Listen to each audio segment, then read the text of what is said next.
Welcome to the Muso Education Podcast, episode 2. Two dos. He's back. Can't get rid of him. He's like a bad rash. Do you know? You just keep asking me to come back. This isn't even my decision. This is it. I force him out of his house, out of his man cave, and into the studio. The lab. It's a wonderful studio and rehearsal space in the marina for local bands to jam, practice, create, rehearse, record, shoot podcasts. I was about to say, yeah. So Numero uno. yeah. So, if you need a space, get to the www.thelabcork.com. Okay, so we're going to talk about sound today because sound is important. You could be the best musician, singer, whatever in the world and have bad sound, and the people in the crowd won't understand because they won't be able to translate what you're doing. So we want to talk about the two spectrums of sound, which is live sound and studio sound. So let's start with the live sound. So you're performing in a venue or a bar, got guitar amps, amplifiers, you have vocals, or maybe you're on your own, maybe you have a guitar and you're singing on your own, and you have a desk. So Liam, you've been doing live sound for years. Yeah.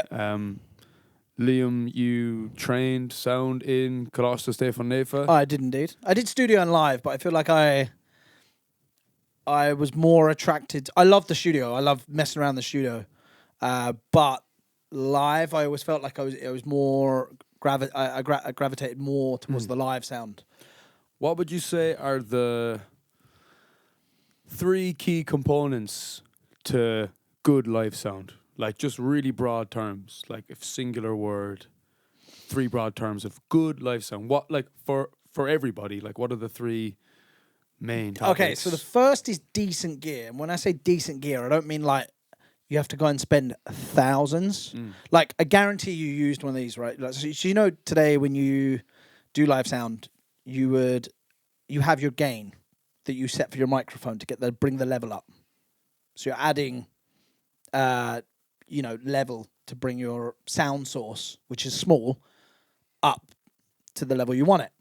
Do you remember? I guarantee you used these, right? Everyone did when they started gigging. You had a really cheap PA and you had that box that was the power amp in it. And then you didn't have a gain pot, it just had level. Yeah. So what that did was just add gain and level. Okay. Do you know what I mean? Yeah, so like it would start distorting the more you turned it up because you didn't have any control over your gain. So like when I say decent gear, I just mean like something you can actually use. I think Peavy with the original guy. Yeah. The Peavy. box with the big chunky speakers that had felt on them. So it's got gain and volume and level all in one knob. Yeah, it's so all in just one knob. You haven't got control. control. Yeah.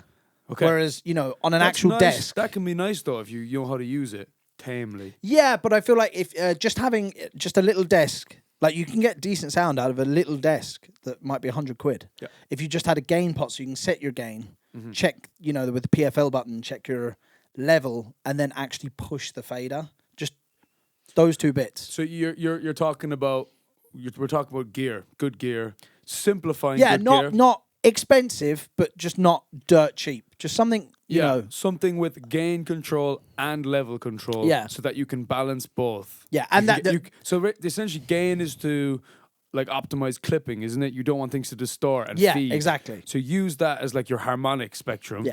And then your level is what comes out of the speakers. So you're creating a tone with the gain and exactly. the EQ. Yeah. Okay, cool. But like that also, when I say decent gear, that goes for things like microphones as well. Like, I mean, have you ever picked up like a 20, 30 euro cheap microphone? First of all, it's not going to last. If you're gigging, it's going to break. I'll talk about a 20 euro microphone, right? One time I was playing a gig in the middle of nowhere. This was kind of at the beginning of my career. I left my SM58, the Shure SM58. Is industry like standard.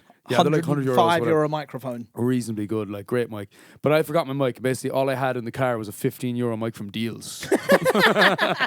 And this mic, man, is the worst mic ever. It's like one of those ones you put into a karaoke kids machine. I'm pretty sure I was playing in Blarney. Yeah. I'm pretty sure it was in the Muskerry Arms. God almighty, man. that crowd must have been like, who is this fella? Like, but I sounded like I was speaking through a tin can. You know? It's Yeah. Like, hello, how are you doing? What's up? My microphone is €15. Just like, but again, when I say that, like, you don't have to spend 600-700 quid on a microphone. As you said there, the SM58, the Shure SM58 has been Yeah. the industry standard microphone for years, and that thing is like I think it's about it's between 100 and 105 or something euro. So what you're brand saying, new. What you're saying is one of the three key components of good live sound is just like, you don't need really expensive gear. You don't really. Not you at don't all, no. need. You shouldn't obviously use dirt cheap gear, but use stuff in the middle of the road. Will get the job done. Yeah, That's what Yeah, you're yeah. saying. Yeah, Like, just you don't something need- decent, You like- don't need a Gibson Les Paul 1959, €5,000, €1,000 desk. not at all. With diamond pearls and Gucci handbags, like, you know, a good old decent bag from Dunn Stores. Exactly, will yeah. get you from A to B. Yeah, a decent bag for life that lasts more than one trip.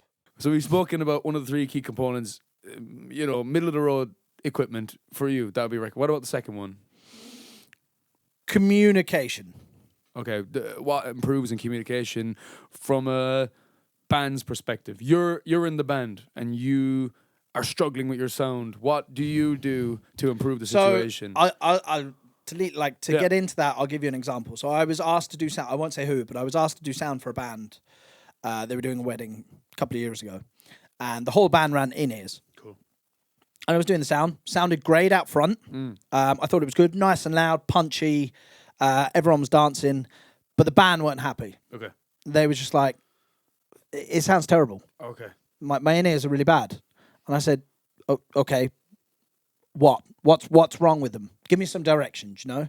Yeah, give Is me there- some feedback. Like, what's Yeah. the issue? Like, can you verbalize what the Yeah, problem yeah. is so I can fix it? Yeah. So This is what literally I'm here- this is my job. yeah. So the band just kept saying, it just sounds terrible. It just sounds bad. Yeah, fix it. Fix it, fix monkey. it. Fix it. Yeah, Go, and do your job. I said to them so many times, I was like, is there too much mids? Is there too much bass? Can you not hear a level of something? What are mids? What are mids? Like the frequencies of the sound source, I suppose. Mids are a frequency from 500 hertz to about 4K. Yeah, you can break it down to high mids and low mids. Break it down a Okay, bit more, so but it's that middle generally window. you've got your low end, which would be up to like maybe 200 hertz.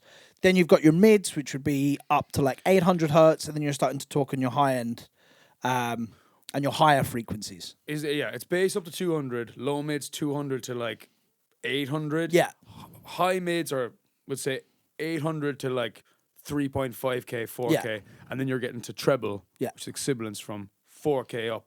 So right? just to give more info about that, the human hearing will hear from 20 hertz What you're to saying 20 is kilohertz. like a band, if you want to communicate and get better sound, be more familiar with the EQ spectrum. Yeah, exactly. So you can, like, don't be that person that's like, take this out of my in-ears when you don't know what that is. Yeah. Just a broad thing of like low end, mids, high. Yeah.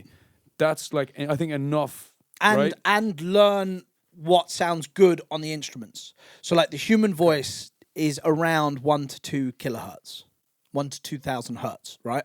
That's kind of the main frequency. So like if you think of a bass and then someone says, oh, can you take out 4 kilohertz? It's like, there isn't really any 4 kilohertz in a bass guitar, really.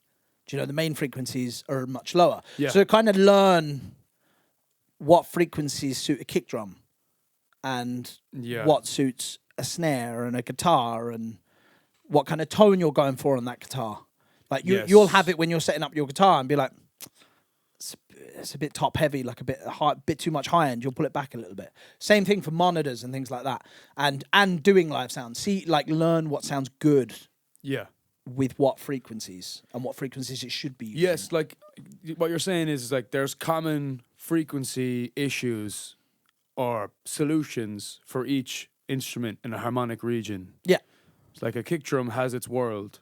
You can kind of understand, like if you're a guitarist, you should probably know that like the sweet spots of your tone. You know what I mean? Like, I've often find guitar can be too harsh. Mm-hmm. Quite often on a guitar channel. Look, for me personally, I like to roll everything off 10K, 12K might be the max, but all of that is just harsh picking, feedback, screeching. Yeah.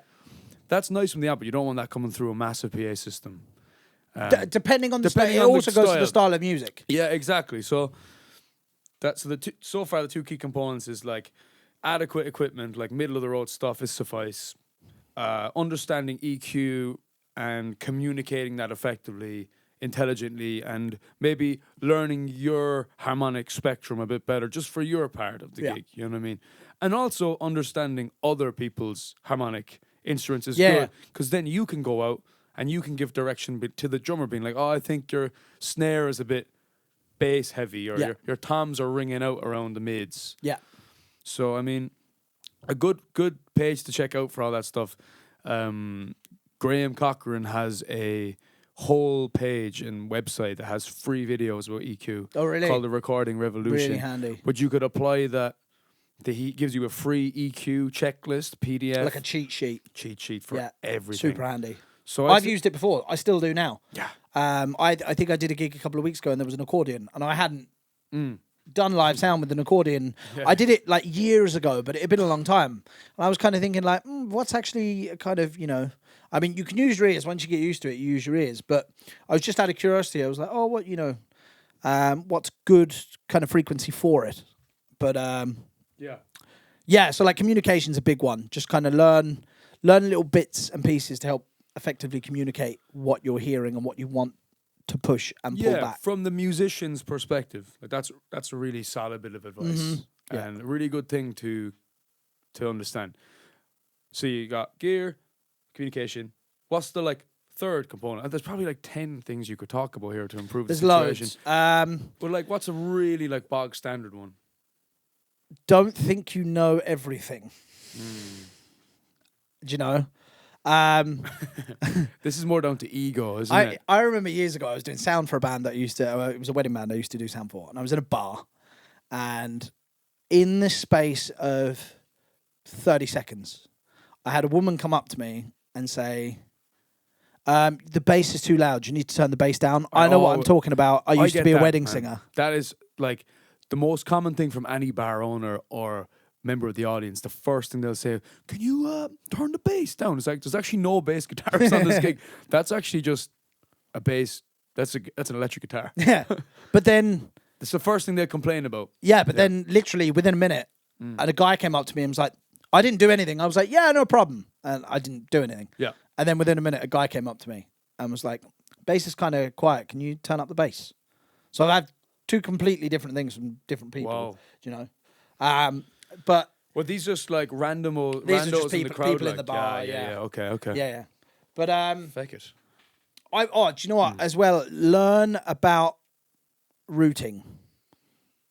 Learn what an XLR is. Learn what a jack cable is. The fact that one's a balanced signal, one's an unbalanced signal. What you would use a DI for to convert them from an unbalanced signal to a balanced signal. Things like that. So just learn some terms that sound engineers would be familiar with in venues. It's not rocket science. It's if you're starting a band, if you're going to be in a band, I suppose. Look, these if you're new to it or even intermediate to it, maybe you don't think about these things because you expect, as you said, don't assume you know everything. Yeah. Or don't act like you know. Did I phrase that correctly? But I mean, people need to know their lane. But also be familiar with the other lanes that you can address them professionally. Yes, I'm a guitarist and I'm a singer, but I'm also going to know a little bit about EQ for my voice and my guitar. And I'm also going to know what an XLR cable is and what the Sound S does. And one huge observation I make is don't play while other people are sound checking, and don't jam out while you're waiting for the gig to start. Don't hop on the kit and start playing drums for 15 minutes. Go book the lab for your practice routine, buddy. Yeah. I love your drumming. You sound amazing, bro. But fuck off. Chill out. The people in the venue that you're in don't want to just hear random stuff. No. And noise for 20 minutes. They want to hear something cohesive. Yeah, and it just also kind of makes you look really unprofessional. Yeah, in that you're oh, I'm just practicing this song because we don't know this part. That's what people will think. They're oh, that guy's obviously crap. Yeah. But I think that's just bad morale. It's just show up, do your sound check, get off. Yeah. And show stats, Be get up professional. there and do it. And be professional. Yeah, it's simple enough. And also, it's just like, it comes down to overall attitude and awareness. So that's live sound. Yeah, I think they're kind of good components to start with. Like, I feel like with live sound, people can find it quite daunting at the start when they look at all the faders on a desk. But if you break it down into a channel, you have one channel, mic goes in, you have your EQ, your auxiliary. This is a basic desk now. Yeah. That is just the same thing over and over again, but for that channel. Do you know, when you see all the pots and stuff? I remember when I first saw a desk. Like 1 Copy to and 8. paste, next thing over. It's not... Yeah. They do their own thing, but for that channel. And then it's the same thing with the digital desk, except for you'll take out all the pots and you'll have all the pots there, and then you just select your channel, and then instead of having a high pot for your frequencies on every single channel, you just have one high pot on the desk, and then you just select the channel you want to operate on.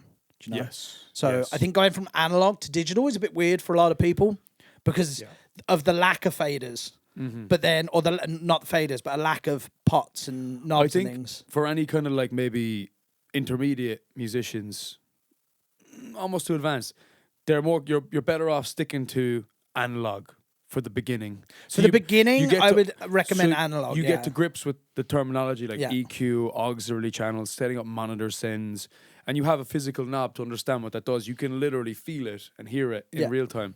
But then, obviously, for efficiency, digital desks are amazing for what they do. You can do There's more with them. You can can. send audio anywhere with them. Like you can Yeah.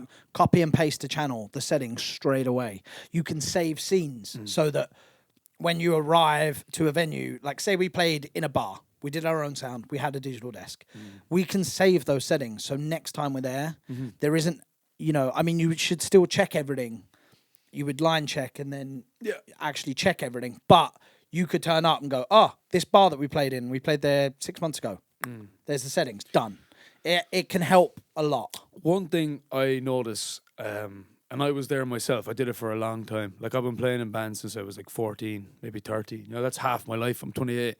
And for the first maybe, 5 to 6 years of that career, I was in the world where I didn't understand how important it is to be balanced on stage without any PA system, without any gear. You know what I mean? The drums are obviously going to be loud. Like, they're the loudest part of the stage. Yes, us guitarists tend to turn the amps up.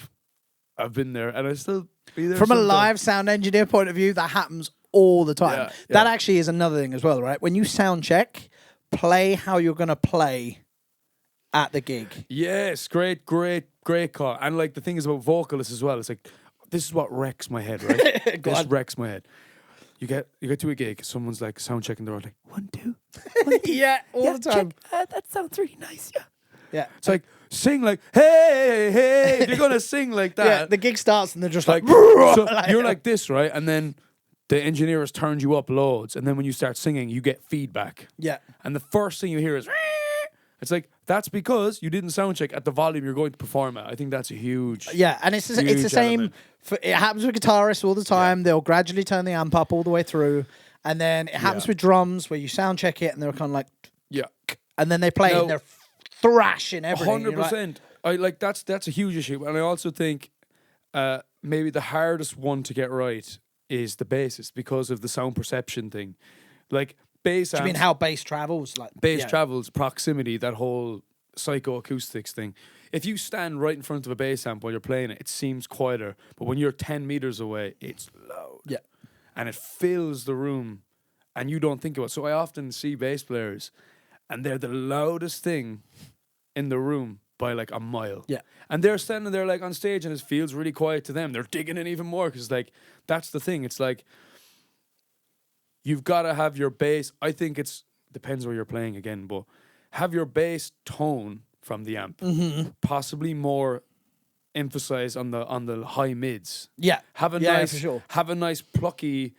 Get your like make the bass less subby from the stage if that's a thing, and then pump the sub end through the PA system. So that's where you get your oomph. Yeah. But you want the clarity to be on stage. Like treat your amp like a monitor. I think that's. Have you seen those boards that you can get as a bassist? So instead of having a monitor, you just have it's like a platform. I've never actually seen. I've only seen it online, but they look really cool. I've heard of them. And you just like you wire them up in a way where you can just stand it, and instead of actually hearing that, because you'll hear it from the amp, but it's more of like a feel. You feel the bass, and if you don't want to hear it or feel it, you just step off the platform. It's only like, I don't know, a meter by half a meter or something. Yeah, they cool. look really cool. That's class. I love to actually. You get the same thing for drums, and I'd love to get one, but they're really expensive. It's for the stool. So it wires up to the kick drum. It basically kicks your ass. Is what it does. So every time you hit that kick drum, ass kicking. every time you hit that kick drum, you get like a thump. Do you know, rather than just like a in your in-ears or in your monitor or whatever. That's class. Or it's a physical. It's like the you actually feel it. It's like the click track thing. They have something people attached to their leg, and it's you a can get like metronome. it's like a watch or something, and that connects to it, and it will give you the pulse of the song, things like that. You switch to. So I guess coming from live sound, how different a world that is from studio. Oh, it's so different. You know. Yeah. Like you're more focused on the studio.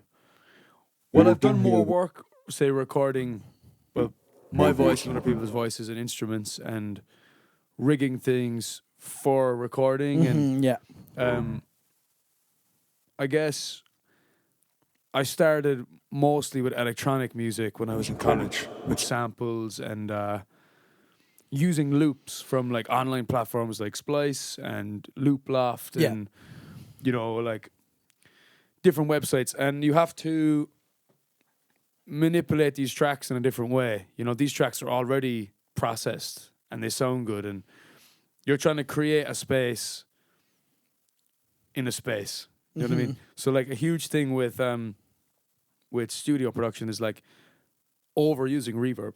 You know, I see it all the time with people starting off production. They're like, "But I love reverb. Can you put reverb on my voice?" I'm like, "Yes, I can." You can automate loads of reverb on that part. Oh yeah.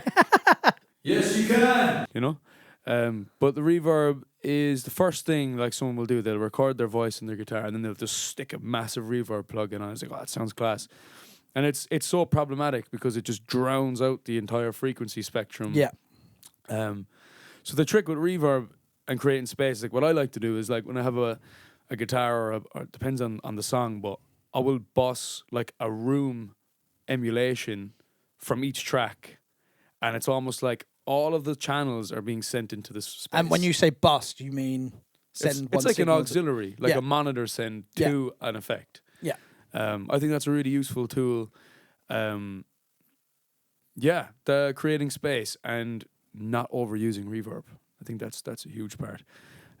But like studio production is a different world to live sound. Very different. Because you're not necessarily hearing the band in front of you at once. You're doing it. You could be, depending on what your environment is. So I went through the three key components of that I think are the three key components of live sound. So what would the three key components of studio sound be?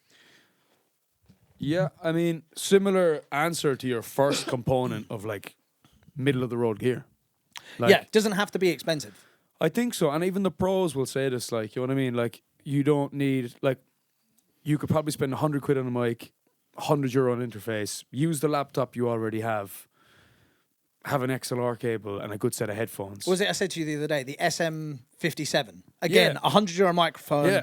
The whole vocals for the Metallica Black album were recorded on that microphone. Not a Neumann U87, which is like, I don't know what, $5,000? Yes. Yeah. No, there's a huge thing to be said about that concept. Using a 57 for... I know of people around here that also have this 57 only mentality. That's great. But I think a lot of these big... Like, if you look at Michael Jackson, he did Quincy Jones. Rest in peace. RIP. The Bad album, Mike Jackson used the SM58 on that whole album. Yeah. But the vocal chain that he was running that 58 through was worth like 10K. Yeah.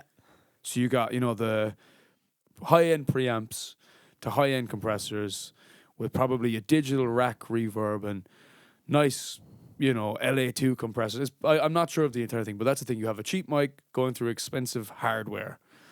And that's a lot different. And it can be done with a 58 or a 57.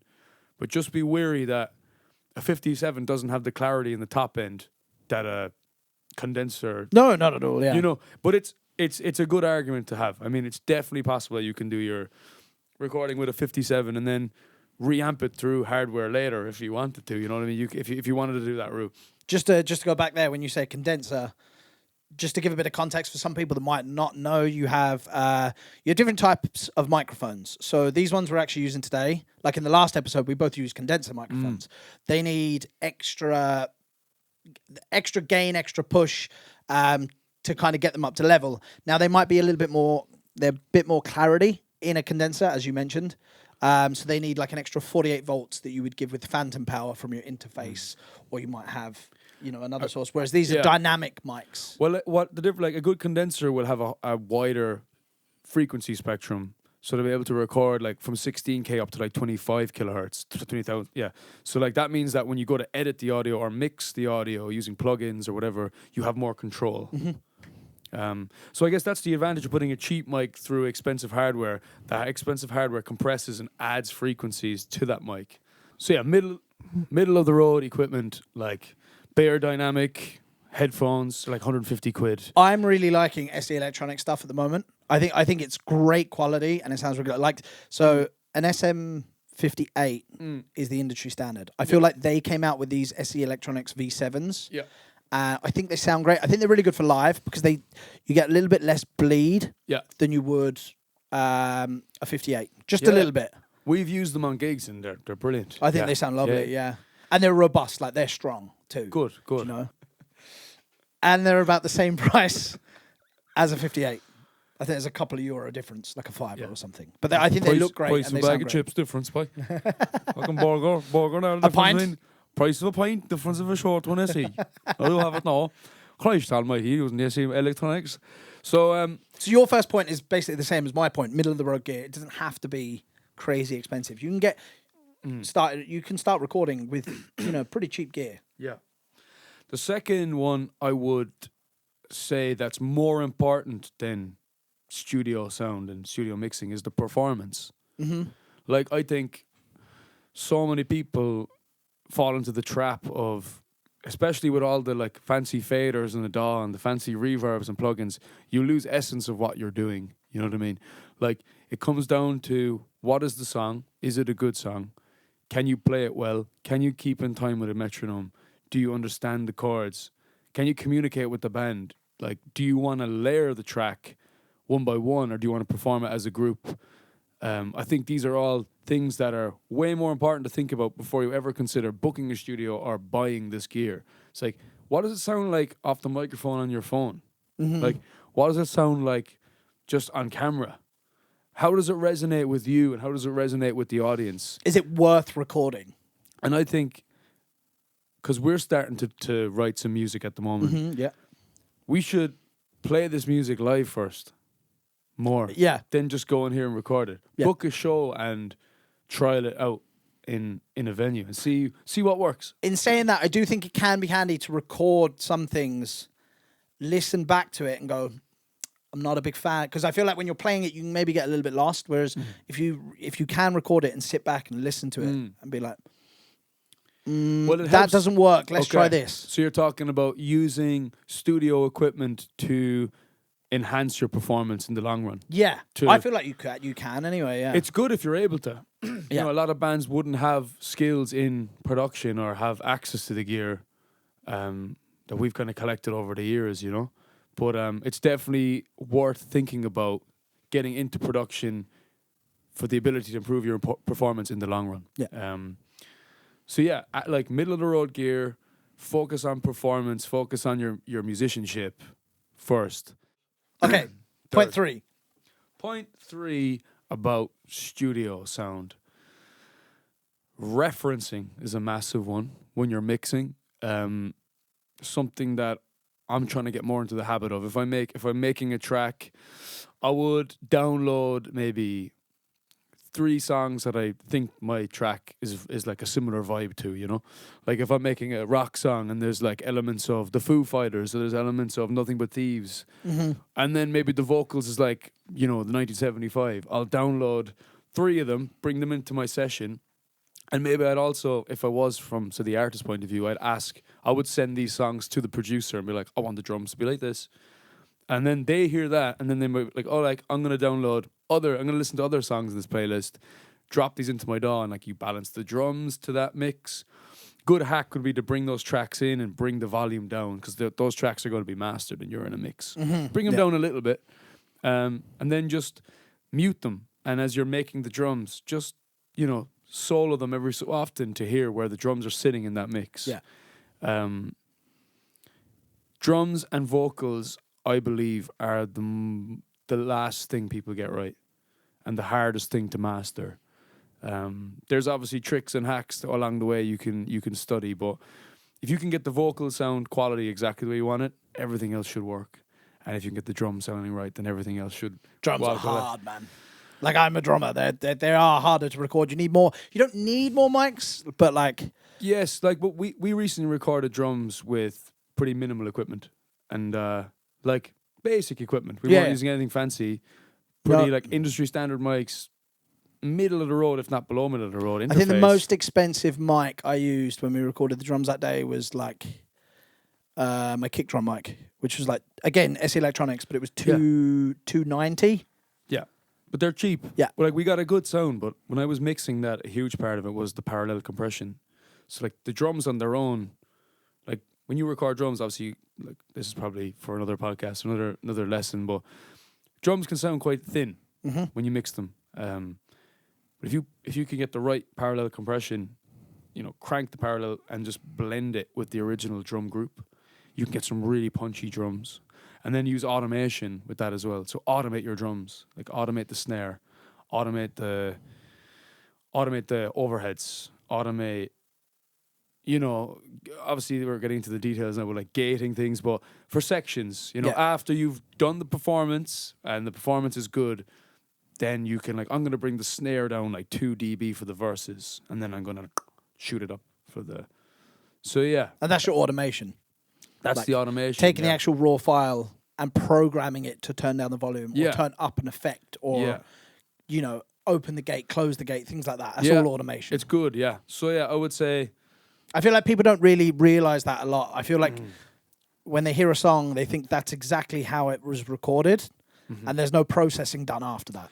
Yes. Do you know? I think also on a final note of like studio sound, recording in your like session, doing a bit of mixing in that session, producing it, exporting the stems, and then doing a stem mix. That's how you really fine tune and get the clarity, because you're like doubling the accuracy and the precision with what you apply. I guess studio sound is like magnified live sound. Yeah. Same concepts apply. But like, I would say I'm a pretty handy producer. I'm not the best producer. I'm not the best singer, and I'm not that goes for me in live sound. But like with everything I do, like I'm good. We're all better and good at certain things, but you just get enough knowledge and experience in a couple of things and just slowly apply them. Man, like when I started, I was terrible. I was bad. You have to start somewhere. You have to start somewhere. You have to, and I feel like you have to do things badly to do them well. Yeah. And then you learn from your mistakes. That's Actually, going into studio sound, I had a tip that popped into my head, and that's from my own experience. It's just like, whether you have a producer or not when you're recording, just listen to other people's advice. So like, I remember being in a studio years ago. It was in an old band I had, and we were doing something, and the producer was there, and I was doing a drum part, and he said, I don't think that really suits. Try this instead. Then I tried it, and I was like, you're right. That suits way better. Take people's advice. So if you don't have a producer, listen to the people in the band and say, maybe we should try this instead. Because it might turn out better. And what we did in that session actually turned out way better as well. Yeah, like people can take like feedback and direction either constructively or like as an attack. You know what I mean? It's like, it's a difference between an amateur and a pro. It's like a pro will take the criticism constructively. An amateur will be like, I'm not doing what you say. Yeah. And that's the difference of progress and being a dick. 100%. It is. You got to take people's advice. You can't just like think everything you do is gold. Exactly. It's important to allow yourself the space to take suggestions. Like, don't come across like you know everything. It's a lifelong learning. Even the pros will say it. Like, you're learning all the time. All the time. You never stop. There's actually a whole topic someone asked me on Instagram to talk about today. It was like about discipline, and you get into a certain level of skill, and you don't know how to get any better. You don't know how to find the sources to improve. Okay, You know what I mean? For me in doing that, and I actually only really discovered this recently because I feel like I kind of had that point. One thing was actually just playing a completely different genre of music. I feel like when you're playing, you end up going down a rabbit hole of just like whether it be blues or jazz or this or that. Whereas, I started playing some heavier stuff and I feel like it broadened my horizon. Like there was a gig we did together. Just summarize what we're talking about. So we're talking about you're like stuck at a wall of like your ability and you like, I don't know how to get better. I don't know how to improve and apply discipline as a musician. So you were saying about... Take yourself out of your comfort zone. Yeah. And into something that's maybe a little bit unfamiliar. Because I think we did something recently. We did a gig. And I think I had a rehearsal where I was playing quite tricky stuff. Oh, I had a rehearsal myself. That was what it was. So I was in the lab. I had it for a couple of hours and I was just practicing away. I was playing some quite complicated stuff that I don't normally play or haven't played in a long time. But then we did a gig that evening. And I felt like I'd opened up this door and I was able to do more things. Yeah. And even James, the bassist in our band, he turned to me and was like I do a fill, which I feel like I couldn't have done before. And then I just did one that night. And I remember James just turning and going, biggest compliment you can get from another musician is the stank face. Like, So take yourself out of your comfort zone instead of just playing the same thing over and over again. Yeah. Try playing something a bit different. Like, you could see a guitarist and they'd be interested in blues and they'd be interested in rock and they might want to learn some pop riffs and they might listen to some Hosier and they might study a guitar sound from the 1975. Yeah. Or they'll study, what makes this overdrive pop out in this overdrive, and they'll look at Hendrix, and then they'll look at different guitarists and influences that they'll have, Yeah. And then you hit a point where you're like, right, I love all of this stuff. I'm listening to this all the time. What else is there? That's the question you need to be thinking about. It's like, for me, I spent a long time in a bubble of like, oh yeah, I'm really good at blues rock. I'm like really good at like pop arrangements. I've got country licks. I've got like funk chops. Got a little bit of jazz in here and there, but I was like, that's it. I don't know where to dig. I'm a little bit too afraid of jumping into the jazz world. But you started doing that more last year, didn't you? You started then I dived digging in, yeah. I dived into like 50s bebop, and it was something that took me so long to like crack, and I still haven't cracked it, but I'm enjoying how these guitarists and brass players create melodies and improvisations, and how much you have to think at like way faster tempos. Like swing could be at like 240 BPM. Yeah.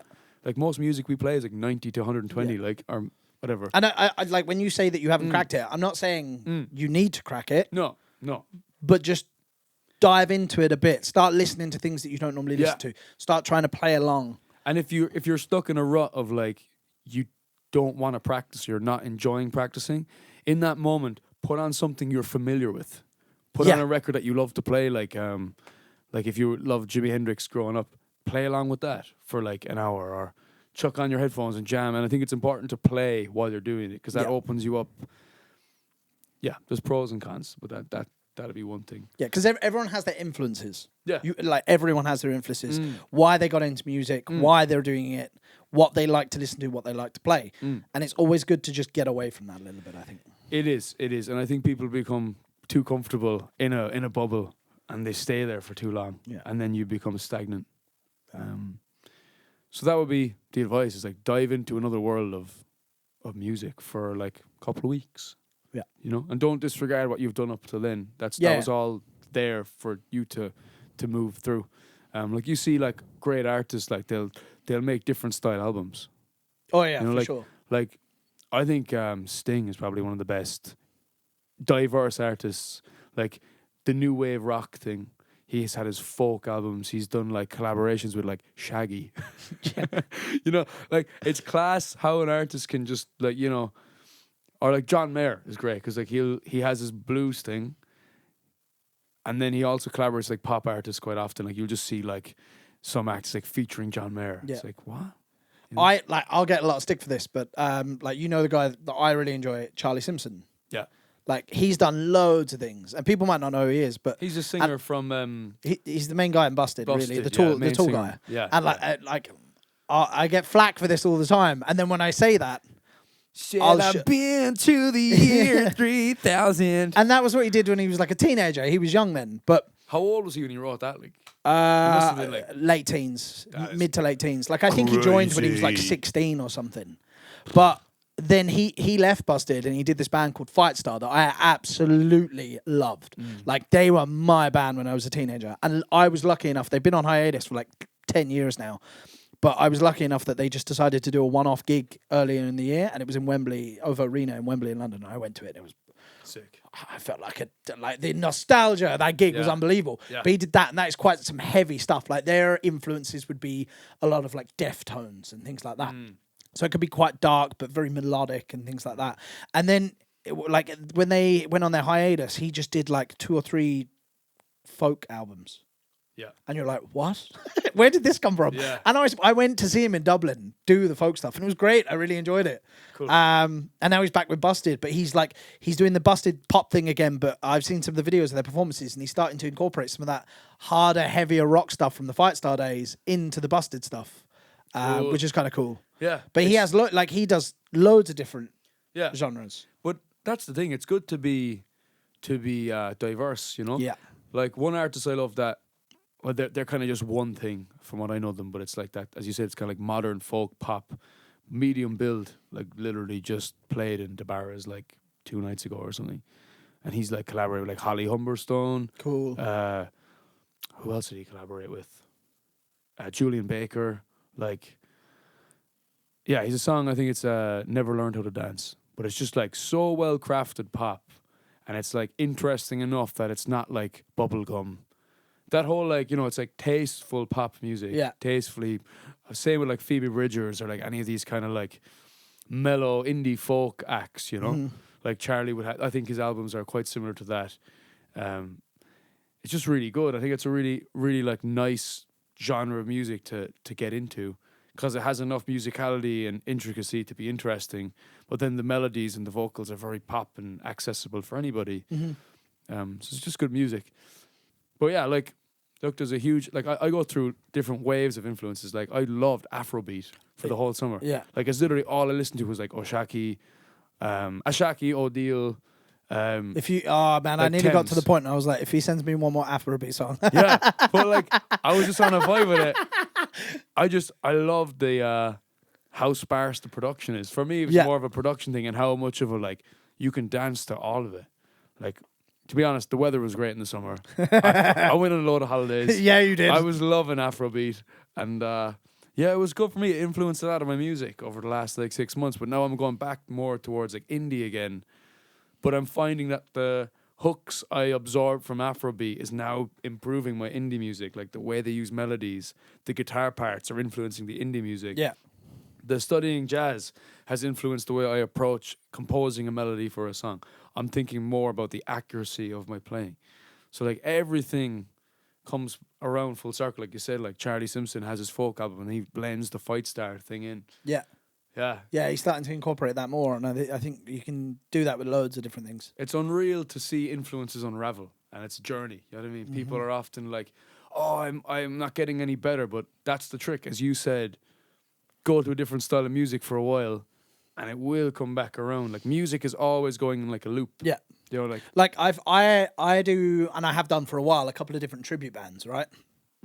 And I always find, especially around the time of one of the tribute band's gigs, because I'll be rehearsing for it or something like that, I end up playing more like that drummer and picking up things. So, like, I have a Foo Fighters tribute. Yeah. So, playing with that band, I mean, it's, you know, it's a bit more gritty, it's a bit heavier, a bit more thrashing. And I feel like I could do that, and then I could do a wedding the next night. and I feel like I'm playing a bit more heavy. But Then I'll do like have a Chili Peppers tribute, which is called Taste the Pain. And I'll play that, and like there's you learn. That's kind of a cool thing about learning as well. You learn like their style.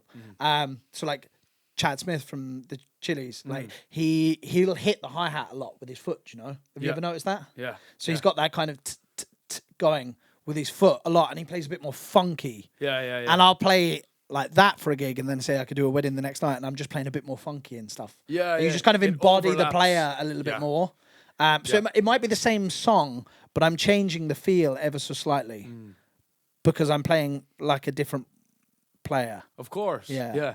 And the more you can channel that energy to different songs and gigs, the better. Like, you can channel Chad Smith, or you can channel Dave Grohl into this song. It's the same with like, that's kind of having control. It's like, for this part of the song, like I'm going to comp like Dominic Craig from Nothing But Thieves. I'm going to chug it. Yeah. And then for the solo, I'm going to play like Hendrix for 4 bars. And then for the other part of the solo, I'm going to play a bit of jazz. And then for the end of it, I'm going to do like a shreddy metal lick or something.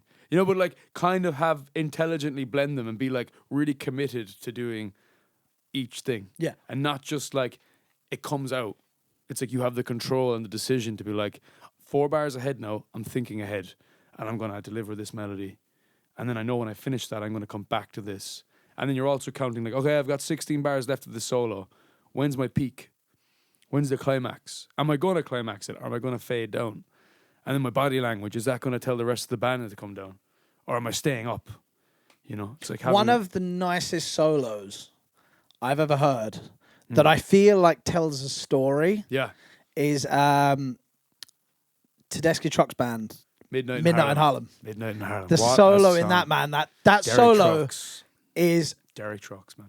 It's a story. That the way he changes that and the way he plays that all the way through, as you said, like the peak and then bringing it back down. Oh yeah, he's got a huge amount of control. Like that is one of the solos that I heard, and I was like, man, that's a story. He was asked, like Derek Trucks, that's a Tedeschi Trucks band. Him and his wife Susan. Yeah, but he was the guitarist with the Allman Brothers. He was asked to join the Allmans. Oh, okay. And the guitarist that I can't think of his name, was John Allman, one of the greatest slide players of all time in like the 60s. And then Derek Trucks was asked to join it.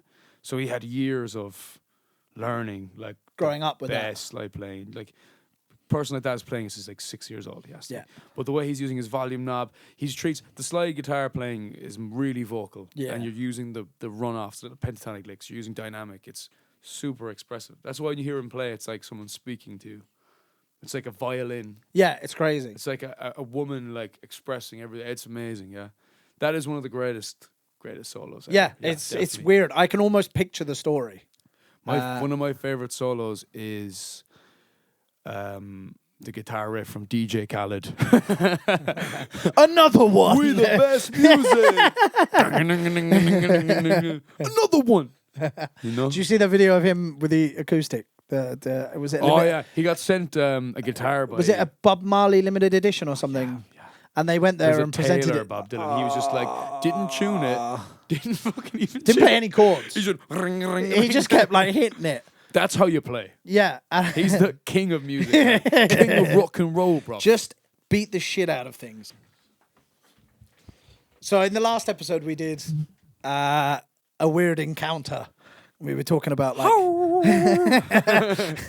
the people that come out on full moons and go to gigs. Can you think of any more weird encounters? I have one in my head, and it was recent too. It wasn't necessarily weird. It was just kind of like, what are you doing? Weird encounters, yeah. I have to think. I think of some strange ones. I have one from a gig that we did recently. Like, yeah, you go ahead. Do you remember we were playing a couple of weeks ago in a bar in town, and there was a guy that was just very enthusiastic throughout the whole gig, even when we were sound checking at the start. Oh, and I was like, cool, Clancy's. yeah, whatever, yeah. And he was like dancing all night, and like, there's nothing wrong with that. But then at the very end, it was about 20 minutes before the end, he wanted to get on stage, and James told him several times, don't do it. Don't get on stage. Do not get on stage. Don't get on stage. And very politely as well. James Yeah. is very pro. And like, I also looked at him and I was like, no, Don't do it. Don't do it. It's not. It's he not was like, right. because I couldn't see from my angle, but you said afterwards he was kind of like putting the foot on the stage. He was a strapping young fella as well. There was no fear in him. He'd do anything. Yeah. You know, like he didn't care. Yeah, and you said he just like you could sense and like he was like putting a foot on the stage or something. Yeah, one foot would come up on the stage at a time, and you could just see he was like a leopard about to pounce on his prey. Yeah. He's like, I'm gonna go for it. Yeah, it's just like, no, what are you doing? He was like, bad boy, get down off that stage. But yeah, James told him several times like, don't do it, and then eventually he just pushed himself up. He just jumped on the stage like towards the end of the night as well. Yeah. And the thing about that is like that. This goes into what you said last week about people playing with your gears. Like he could easily just like stamp on a cable going to your like one of your pedals and just snap off the jack inside the cable, inside the pedal. just mental. Do you know? Mental. Things So like that. yeah, like we called security, and luckily only for one member of staff. Like seeing me, we eventually got him killed, but we got him off the stage, and then the bouncer came maybe like 20 seconds. That's the thing later, as well. and People don't realize this goes into that whole thing as well. That like people are drunk and they're not really paying attention. They're not realizing that we're sober and we're watching, as well as the bar staff and the bouncers. Yeah. So like the bouncer was off the side of the stage watching. He's watching the crowd, looking for someone to make a mistake. It was like that dude's night probably got ruined because he just got kicked out. It was like if you just like kept enjoying yourself and not try to do that stupid shit, you would probably be okay and not be kicked out. Yeah. Do you know? I've had this probably isn't like that weird, but like last night I was playing in town, and there was three girls, and they were pretty drunk, and I had just played 2 ABBA songs, and they even heard them, and they were singing along. And 5 minutes later they came over, I was like, "Can you play Mamma Mia?" I was like, "I just played it." And the whole night she kept returning. And then have you ever had it when they go, "Oh, play it again"? It's like, no. Yeah. Look, again, as you said earlier, people are drunk and they don't realize what's happening. It's just funny, but yeah, that like I'm trying to think of other weird encounters. That's not really that weird though. Well, it's just funny things That's that just happens funny. at gigs. It's more of a quirky thing, yeah. Yeah. I kind of. There's one thing I don't think I'll be able to talk about it. I did a gig. Careful now. I know. Yeah, I did a gig once recently enough, kind of a remote place, we'll say, a town far away, and it was. I'm seeing Star Wars credits rolling. Yeah. It was a ticketed show, like, so the acts I was playing it were pretty well known, and I was in the after party, and I was like packing down my gear, and this person came over and asked for a picture, and I was like, okay, yeah, I'll take a picture, and then kind of started to give me like baby reindeer vibes, you know? Oh, really? Like really strange vibes, and just kind of kept coming over and kind of giving me like creepy vibes, and when I was like going up to my car, they were like following me down to the car and like saying like bizarre kind of weird things that was kind of like suggestive about what their intentions were and where are you going, like where are you staying, just like creeped me out. And then I like got home safely, thank you Jesus. And I was getting the strangest messages. You just got ding. Man, it's like, how does this person find me? Like, they obviously follow my Instagram, and just shooting me really messages and sent me the picture back of myself. And like, I met this weird person. They started calling me like pretty disrespectful things, and I was just like, whoa, what did I ever do to you? You know, I was like, I was at the moment being very polite. Wait. What? They sent you a picture of you? They sent the picture they took of me. Oh, okay, like, right in front of me, and then they started saying weird shit. So yeah, I hope you found this podcast insightful. If you have any questions or anything, just shoot me a message through the page or shoot Liam a message. If you ever need like sound equipment, Liam has a full PA system he rents out locally, and as long as you look after it. yeah, and you know what an XLR is. Yeah. And yeah, I hope you enjoyed this episode, and stay tuned for more. I'd say comment as well if you want us to talk about anything, our experiences on certain things. Anything like that, I'd say, yeah, chuck them in the comments underneath.